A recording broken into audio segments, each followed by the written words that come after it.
정부가 VIP를 지키는 꼬리 감추기 위해서 책임을 완전 은폐하는 꼬리 자르기로 작전을 변경한 모양입니다. 대통령 외압 의혹의 핵심 증인인 국가안보실 임종득 2차장과 임기훈 국방비서관을 돌연 교체하기로 한 것입니다. 대통령실이 수사외압 지휘본부였고 국방부 수사은폐 범죄 몸통이라는 물증이 적나라하게 드러난 셈입니다. 그런데도 누구 하나 책임을 인정하기는커녕 한번 해볼 테면 해보라는 듯 고개를 더 치켜세우고 있습니다. 보고해놓고 안 했다고 우기고 근거가 뚜렷한 진술도 거짓이라 몰아세우고 있습니다. 사의 표명을 해도 모자란 이종석 국방부 장관은 VIP 경로도 수사, 은폐, 외압도 모두 허위사실이라고 강변하고 있습니다. 진실을 은폐, 축소시키려는 거짓의 집체극입니다.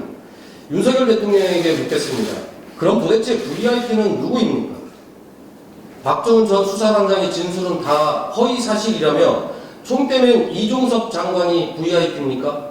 이종석 장관도 아니라면 누가 봐도 경질성 인사가 분명한 임종득 2차장과 임기훈 국방비서관이 VIP란 말입니까? 윤석열 대통령은 보고받은 적도 없다는 주장을 인정한다면 대한민국의 VIP가 최소 1호, 2호, 3호까지 있다는 말밖에 되지 않습니다. 다시 말해 국정농단 사태가 벌어지고 있다는 말입니다. 윤석열 대통령은 더 이상 숨지 말고 VIP가 누구인지 밝혀야 합니다. 대한민국의 대통령 말고 VIP가 따로 있을 수 있습니까? 조사 보고서를 보고 경무하기에 맞으면 맞다, 빼라고 지시를 했으면 했다, 솔직하게 책임있게 밝힐 것을 촉구합니다. 또 대통령 명패에 새겨진 더벅 스탑 히어 문구 그대로 이종석 장관에 대해 인사권자로서 결자 해지하시기 바랍니다.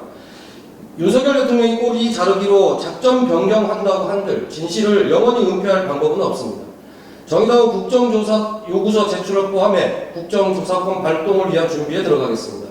국정조사와 특검은 서운차 문제가 아닌 만큼 동원할 수 있는 모든 수단을 강구하여 수사 외압과 은폐의 진상을 낱낱이 파헤쳐내겠습니다.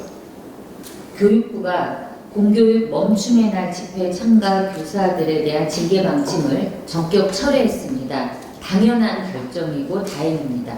애초에 교육당국의 무리한 징계 협박 따위로는 동료의 억울한 죽음에 대한 진상 규명과 공교육 정상화를 요구하는 교사들의 교문 밖 행진을 막을 수 없었습니다.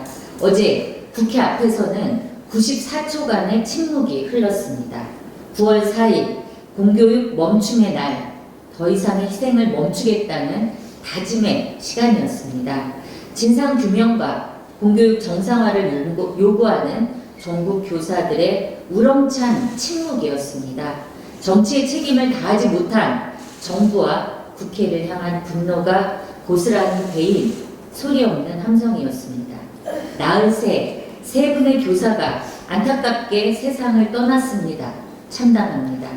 동료 교사의 비통한 죽음을 마주하며 30만 교사들이 교문 밖으로 나왔습니다. 아스팔트에 앉았습니다. 피켓을 들었습니다. 구호를 외쳤습니다. 아스팔트가 교실이었고 피켓이 영정이었습니다.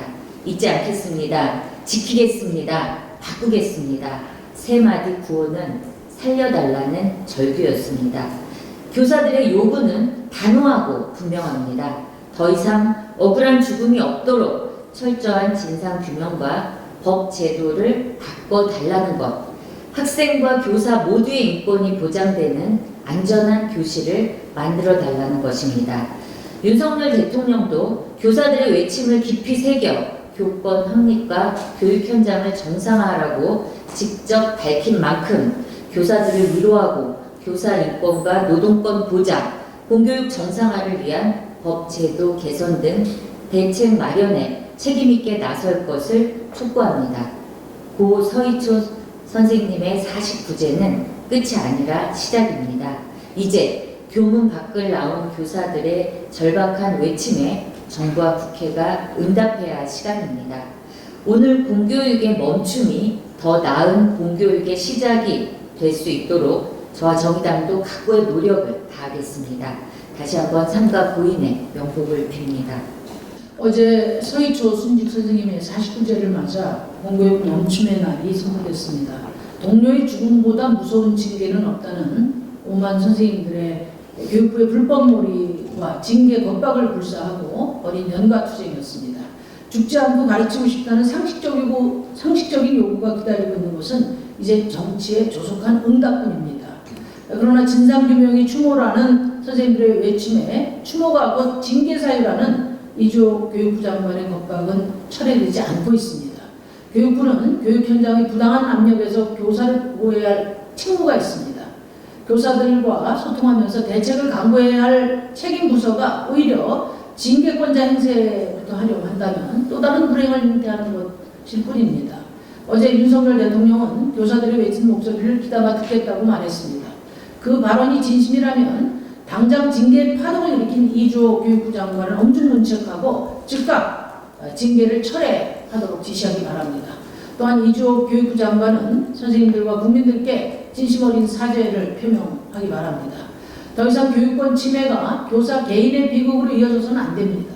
선생님들의 죽음은 악성 민원과 상급 책임자의 면피 그리고 제도의 미비로 인한 구조적인 하중이 일선 교사들에게 쏠려 발생한 사회적 참극입니다. 제도 개선에 책임 있는 국회도 이 비극의 책임에서 자유로울 수 없습니다. 지금 교권보호사법이 국회 교육소위를 통과했습니다. 교육부의 교실 통화 연결음 공개 등 모두 교권보호사법이 국회 교육소위를 통과했습니다. 모두 만시지탄이지만 환영할 만한 일입니다. 그러나 이 비극을 틈타 교원 배상 책임 보험을 민영화하려는 정부 여당의 시도는 중단되어야 합니다. 선생님들의 교충이 보험사의 이윤 창출의 기회로 둔갑돼서는 안 됩니다. 교육이 국가의 책임이라면 교권 보호도 예외가 될 수 없다는 점을 분명하게 말씀드립니다. 저와 정의당은 교사로서의 자긍심을 되살리고 학생들이 안전하고 행복한 교육 현장을 만들어 가기 위해 추당적으로 나서겠습니다. 아동학대법 개정을 요구하는 선생님들의 요구에 적극 응답하겠습니다.